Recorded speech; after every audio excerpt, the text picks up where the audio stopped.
Bonjour à tous et aujourd'hui je suis très heureux de vous retrouver pour une nouvelle vidéo. Aujourd'hui on se retrouve tout simplement pour faire l'avant-match de ce match entre le Maroc et le Portugal.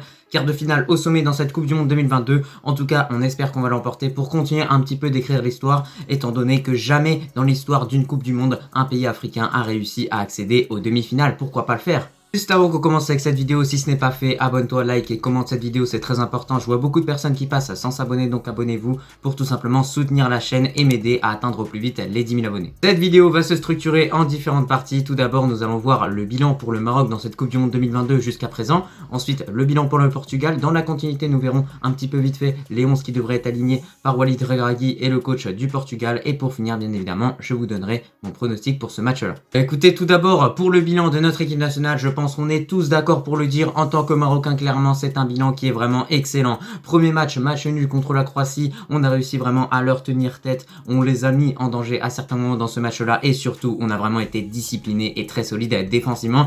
Et c'est de là que découle cette solidité défensive du Maroc dans cette Coupe du Monde 2022. C'est là où tout a commencé avec la bonne performance d'Amrabat, de Naïf Aguerd, de Saïs, etc. Il y a plein d'autres joueurs. En tout cas, cette Coupe du Monde 2022, les Lions de l'Atlas sont vraiment en forme et il faut qu'ils continuent de bien défendre. Ensuite, on a affronté la Belgique, on s'est imposé 2-0. C'est une prestation qui est vraiment incroyable parce que le Maroc s'est réveillé réellement en fin de match tout simplement pour atomiser la Belgique et au final, cette victoire est complètement méritée et aujourd'hui, grâce à cette victoire, on figure en quart de finale. Enfin, au niveau de la phase de poule, on s'est imposé 2-1 contre le Canada. Alors certes, dans ce match-là, on s'est fait un petit peu peur, très clairement, avec cette barre transversale, mais ça n'empêche pas que le Maroc a su vraiment être patient et tout simplement s'imposer dans ce match-là. Donc ça fait plaisir. À partir de ce moment-là, quand on a été qualifié en huitième de finale, c'était l'explosion de joie, c'était tout simplement incroyable. Personne ne nous attendait à ce niveau-là. Et en plus de ça, le Maroc a fini premier de ce groupe-là.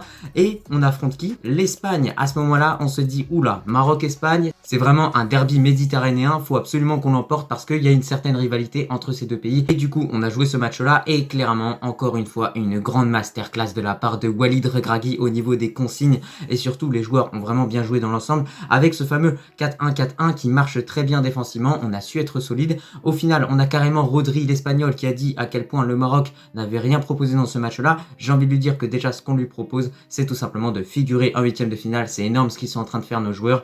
Et le Maroc, surtout, a vraiment su être beaucoup plus tranchant. Et pour les gens qui pensent que le Maroc montre peu de spectacles dans cette Coupe du Monde 2022, regardez un petit peu toutes les actions que le Maroc a eues contre l'Espagne. À chaque fois, c'était vraiment le feu dans leur défense, notamment avec Boufal qui clairement a vraiment humilié Llorente durant l'entièreté de ce match-là, alors qu'à la base, l'Espagne l'avait mis un petit peu pour contrer la vitesse de Boufal. Écoutez, voilà un petit peu ce que j'en pense de ce Maroc-Espagne. Pour moi, c'est vraiment une très bonne performance collective. Les joueurs ont su suivre vraiment les consignes à la lettre, j'ai envie de vous dire. Encore une fois, très discipliné, défensivement au top. Et offensivement, on aurait pu voir des choses qui auraient pu être mieux, tout simplement avec l'entrée de Walid Chedira. Alors là, celui-là, sincèrement, si on se serait fait éliminer, clairement, sur les réseaux sociaux, il aurait vraiment pris une sauce. Donc, heureusement pour Walid Chedira, heureusement également pour Benoun qui a loupé son penalty lors de la séance de tir au but, le Maroc est qualifié en quart de finale. D'ailleurs, on doit également féliciter tout simplement Amrabat, mais également Bounou pour sa grosse prestation contre l'Espagne, notamment lors des tirs au but. Franchement, c'est incroyable ce qu'il nous a fait, Bounou. Il nous régale.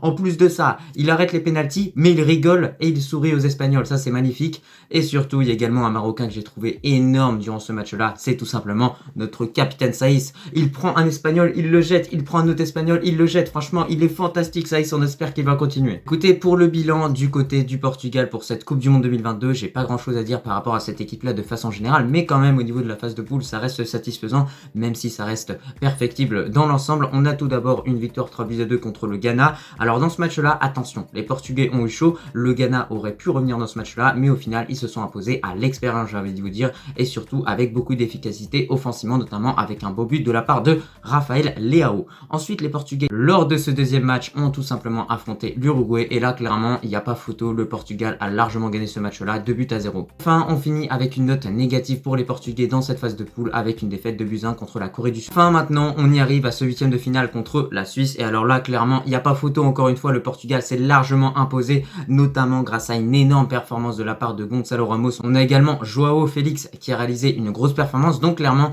va falloir faire attention, va falloir surtout surveiller Gonçalo Ramos. Et on espère en tout cas que Saïs et Aguerd seront vraiment au top un petit peu pour canaliser l'attaque du Portugal parce qu'on sait à quel point ça va très vite devant, c'est très efficace et surtout, c'est une équipe, tu lui donnes une occasion, ils sont capables de te mettre un but. Bien évidemment, par rapport à ce match contre la Suisse, il y a quelque chose qui a fait beaucoup de bruit du côté du Portugal, c'est tout simplement le simple fait que Ronaldo n'a pas été aligné en tant que titulaire. Vraisemblablement, je pense qu'avec cette polémique, malheureusement, ou peut-être bonheureusement, j'ai envie de dire, je sais pas si ça se dit, mais je dirais plutôt heureusement, peut-être que Ronaldo pourrait être titulaire. Et à ce moment-là, quand on voit les dernières performances de Ronaldo avec le Portugal, on peut se dire qu'en tant que Marocain, peut-être tant mieux que Ronaldo soit titulaire. Maintenant, pour les 11 qu'on devrait voir dans ce match-là, tout d'abord du côté du Maroc, on devrait voir exactement le même 11 que l'on a vu contre la Croatie, le même 11 que l'on a vu contre l'Espagne, bien évidemment, ce fameux 4-3-3 qui se transforme en 4-1-4-1 défensivement, comme on l'a dit précédemment, avec tout simplement cette grosse ligne de 4, tout d'abord avec sur les côtés Mazraoui et Hakimi, qui vont encore une fois, je l'espère, faire le taf dans ce match-là.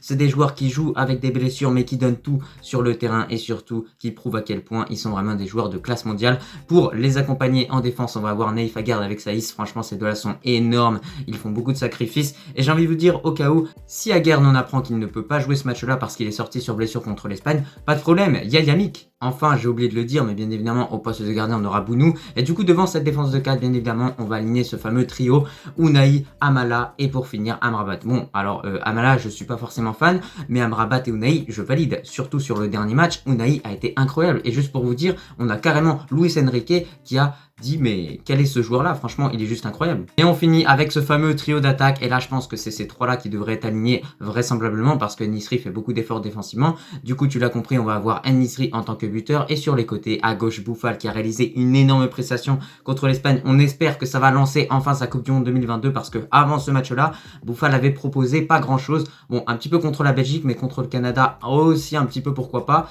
Mais là, contre l'Espagne, vraiment, il a franchi un cap. Donc, on espère qu'il sera vraiment au top. Et de l'autre côté, on va avoir Ziyech. Du côté du Portugal, je pense que cette équipe devrait vraiment pas changer par rapport au match qu'ils ont fait contre la Suisse. La petite subtilité qui pourrait un petit peu changer dans ce 11-là, c'est peut-être que Bernardo Silva devrait pas être titulaire et que Ronaldo devrait faire son apparition en tant que titulaire, étant donné que cette histoire, notamment avec Ronaldo qui était sur le banc contre la Suisse, a fait beaucoup polémique et que vraisemblablement, Ronaldo, on le connaît quand même, c'est un homme d'affaires.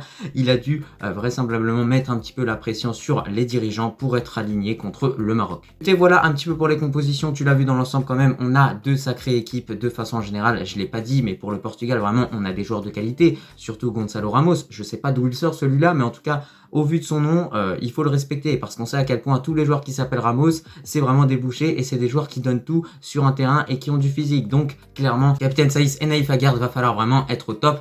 Et ben écoutez, maintenant dans cet avant-match, on va passer à mon pronostic pour ce match-là. Et ben écoutez, je vois un match un petit peu similaire par rapport à celui qu'on a eu contre l'Espagne. Mais dans ce match-là contre le Portugal, ça risque d'être un match un peu plus ouvert, étant donné qu'on le sait, le Portugal n'est pas forcément une équipe de possession, ou en tout cas eux feront pas des possessions stériles. Ils vont essayer de chercher leurs ailiers avec notamment la vitesse de Joao Félix, tout simplement jouer un petit peu sur les côtés, mais c'est pas une équipe qui va réellement garder le ballon derrière, faire plus de 1000 passes pour au final avoir zéro action. Donc vraisemblablement ça pourrait être un peu plus intéressant pour nous parce que derrière, on le sait, le Maroc récupère beaucoup de ballons hauts sur le terrain avec notamment Unai et Amala, mais également Boufal et Mazraoui qui jouent en cohésion, qui défendent ensemble et ça fait plaisir à voir. Donc sincèrement, en contre, je pense qu'ils sont largement prenables. Je pense que cette défense portugaise reste solide. Mais sincèrement, on l'a vu, Sofiane Boufal, tu peux lui mettre Llorente qui est un excellent joueur. Il arrive quand même à le dribbler. Et je pense que de l'autre côté, la confiance est vraiment présente du côté de Ziyech. Et que vraisemblablement, il doit faire un gros match contre le Portugal parce qu'on a besoin de lui.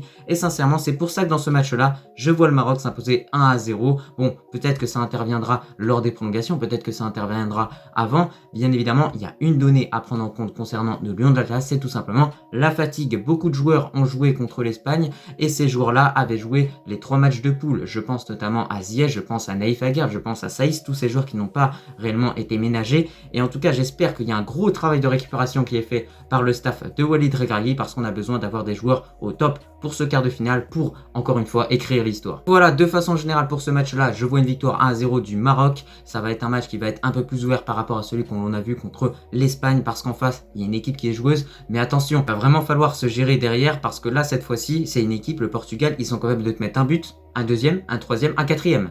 Et clairement, ça rigole pas. Offensivement, c'est très fort, c'est très costaud. Et derrière aussi. Donc, c'est pour ça que sincèrement, si Mazraoui, Hakimi, Naïf Aguerd et Saïs doivent être au top, c'est pour ce match-là vraiment. Ça va être vraiment une des meilleures attaques de cette Coupe du Monde 2022 qui va nous affronter. Et c'est pour ça qu'on se doit d'être solide. Mais pour moi, vraiment, je vais vous dire sur quoi il va se jouer le match.